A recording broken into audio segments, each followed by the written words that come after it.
তোর সাথে আমার 35 বছর আগে যেটা চেয়েছিলাম, 30 বছর আগে যেটা চেয়েছিলাম সেইটা আমাকে দিবি। আমি জানি ইয়ং বয়সে যে প্রেম প্রীতি ভালোবাসা দারুণ দারুণ লাগে, জন্মান্তর যুগ যুগ দারুণ লাগে, কিন্তু লাস্ট অবধি তুই আমাকে মেরে দিবি। তুই যখন তোর ছেলে বের পড়া হয়ে যাবে তখন তুই আমাকে মেরে দিবি, আমি জানি। সুতরাং আমার আর দরকার নেই, জানি এটা হেভি অমৃত, কিন্তু ইয়ং বয়সের ওই অমৃত ভালোবাসার আমার দরকার নেই। আমার প্রয়োজন নেই, আমি দীর্ঘ জীবন লাভ করতে চাই। আমি তো অল্প ক্ষণিকের জন্য রাবণের মতন ওই লোভে পড়ে লাস্ট অবধি নিজের জীবনকে বলিদান দেবো না তোর হাতে। আমি তোর হাতে জীবন বলিদান দিতে চাই না।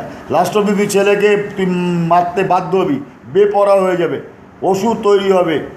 ওই ইয়ং বয়সে জ্ঞান জিনিস চলে, হেভি সুন্দর জিনিস, কিন্তু ওটা বিষতুল্য। ওর চাহিদা দিনের দিন বাড়ে, কমে না। সুতরাং আমি যেটা ছোটোবেলায় তোমার কাছে আমার সাথে যেটা অঙ্গীকার আছে সেইটা দেবে, না দিলে আমাকে ছেড়ে দাও ভাই, আমি আমার মতন চলি। বাবা দেখ, কিছু মনে করিস না, আমি ছোটোবেলায় ভালো ছিলাম, এটা আমার লাস্ট অ্যান্ড ফার্স্ট কথা।